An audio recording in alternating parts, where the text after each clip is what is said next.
All right, back again this time with a light I picked up at a restore. Not sure what brand this is. Doesn't say, but it's just a $5 bucket light. One of these yard blasters, we call these things. Fisher Pierce, maybe? That's what's on the photoelectric cell. So, but I think since it's dark, I'll be able to run this light. I'd have to, it's got like some connectors. I'd have to do some further things to bypass the photoelectric cell. Should put it back further. But I'm able to turn it on. So, get the meter, get the amp meter in place so that we can see how many amps and watts it draws. So without further ado, here's the high pressure sodium 70 watt strike up. Oh wow. Didn't take long to go to fade to the orange. Going from that purpley, well, see, 1.92 amps, 43 watts. Watts are increasing while the amps are dropping. Let's see what the power factor is. Right now, less than a quarter power factor. Check the watts, because the watts, as it's getting brightness, it's actually climbing. And one thing that's unique I don't see often is the socket in there at an incline, which puts the bulb at a slant instead of just straight in the center.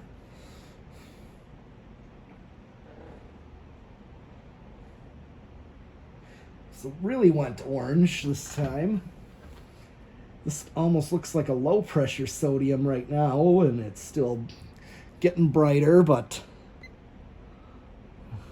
still 1.9 amps. I know there's a sticker in that says this thing is rated for 1.6 amps. So it's dropping. The amps are dropping. Watts are climbing. And so is the power factor is climbing, so it's actually almost a quarter. Let's put it on watts. Because that's the one thing about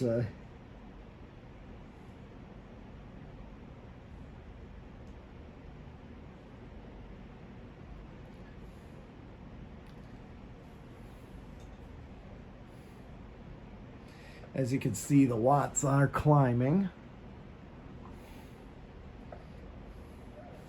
Yeah, I really should turn some fans on. I just wanted to see if I can maximize voltage, but it's just getting warm in here.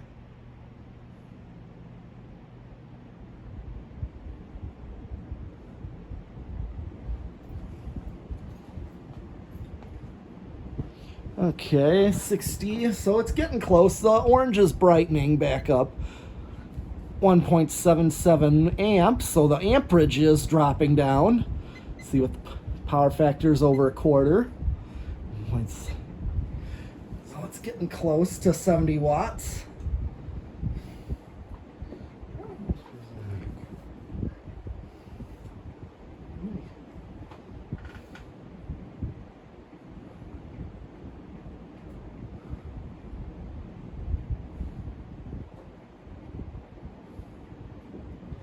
Okay, so I'm sure the watts are gonna go a little more, but ideally that's the bulb that's in there is a 70 watt.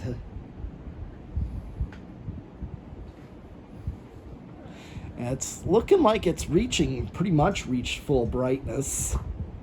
Let's see what the amps are. Pretty much right, almost down to what it's rated for, what it's rated to draw. See the power factor. Yep, still under half a power factor. 75 watts.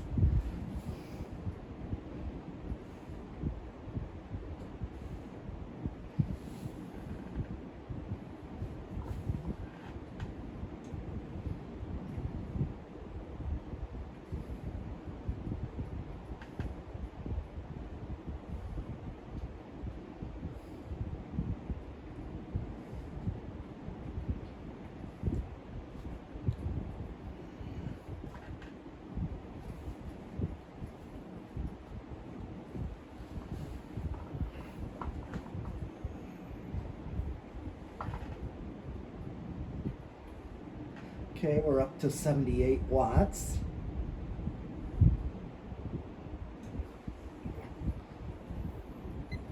And the current is dropping. And power factor is climbing a little bit, still under half. 78 watts, almost 79 watts. I wonder if it's going to really climb much more, or if it kind of flops around. All right. All right. Well, I guess Dan is here.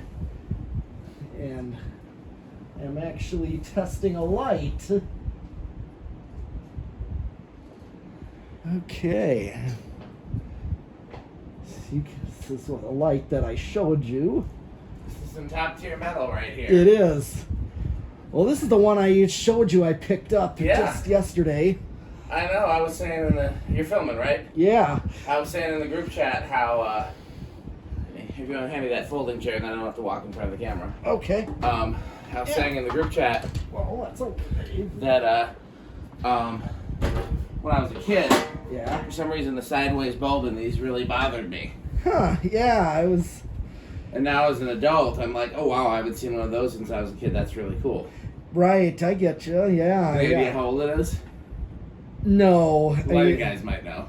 Yes, that's a good question for them. But right now, I actually have it set on watts, and it's almost drawing 80 watts, even though this is a 70-watt bulb. Yeah. And right now, it's 1.5 amps. This thing says it's rated for 1.6 amps. Okay. So let's see what... I am just under half a power factor with this. It's like at 0.45. Yeah. So I sometimes wonder if this is gonna really... It started to drop down a little again. It was at almost 80. It's now lingering. It's kind of flopping. It looks full brightness. It does. It is full brightness, but sometimes the watts still kind of fluctuate up and down a little. Yeah. You know, so I kind of start to question, like... You test the other one too, or just this one? Not yet. Okay. I want to do that one. So right at this time, since it's reached full brightness, I kept going back between power factor to see what it is. And so basically it's under half, pretty much right at 1.5 amps. So, but I'm only getting half a power factor out of this. Yeah, it's interesting. I know for some of the commercial ones, like interior ones especially, it's important that they have a high power factor for like factories and warehouses and things. Sure. But this one, I wonder if this was sold like as a outdoor residential thing, like from Menards. Could be. You know, like for your porch or garage, because some people have these. A lot of them were also sold towards like farmers, like Farm and Fleet would have a lot of stuff like that. Yes, that's what I'm thinking too. Tractor Supply. Yeah, Tractor Supply. Farm. Yes, yeah, for places like out here. Any idea if you want to put it? Any idea you want to put it somewhere? Not offhand, but this would definitely be something. I mean, I got this thing so cheap, $5. Oh yeah. One thing I was thinking about, I actually would need to go out there and look to see if it would be practical. Yeah. We could put one on each pole below, because you know how when we first walk in the barn, you got the high bays on one on each pole. Yeah. We could put one of these below them if it wouldn't like block the other one. Like we got this one and we got like one of the other ones. Have just a couple other high bays over there. Or not high bays, but yeah. Where would we put this one exactly? I'll show you when we're out there. All right. It might not work. I have to go out there and look anyway. It's just an idea to have like a display of different HID fixtures. Yeah. I mean, really, you could mount it anywhere on the wall. Well, sure. I mean, it's set to do so. Yeah. It is set to do so, mount right on the wall. So. We got this. We got a couple Mercuries. Yeah, I just got that's one thing I want to shoot next is this new in box Mercury. We got those that gumball. Yes, that one. You know what we could try putting in is try putting in one of the high wattage.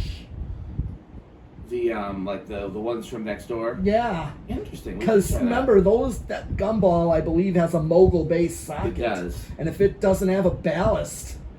I'm guessing, so from talking to some of the streetlight guys, it was pretty common in those really early ones for the ballast to be mounted somewhere else. Sure. So it probably would have had a ballast like mounted, you know, on the pole or the building or wherever it was mounted. I'm trying to talk to the guy I bought it from to see if he can find the ballast. Oh, okay. But it also could have been incandescent. It's old enough. I've seen incandescent ones. I've seen. Yeah. Okay, so I'm going to cut this one out. Okay. Because, but before I do, there is my fake sponsors, or my mock sponsors of By PowerMate. By PowerMate Canister Vacuum Company. When one motor is not enough, you'll need two, and that'll also be a future video that you'll see real soon as well, because our friend Rick or the sheep will bring it to me. Unless he forgot it at home. Yeah. Well, he says he has it in his car with him, so. But that'll be one of my. I'm excited to try that one out. So that's that. Then there's Reese's Pizza. Be sure to eat your pizza. And by My Kids Obsession, where your parents can learn how not so bad it is to have such unique interests such as fans and vacuums. So other than that, thanks for watching, continue subscribing, and I'm going to say, he gave me the idea to end it by saying, by PowerMate, no up wrongs. Thanks for watching. Thanks for watching.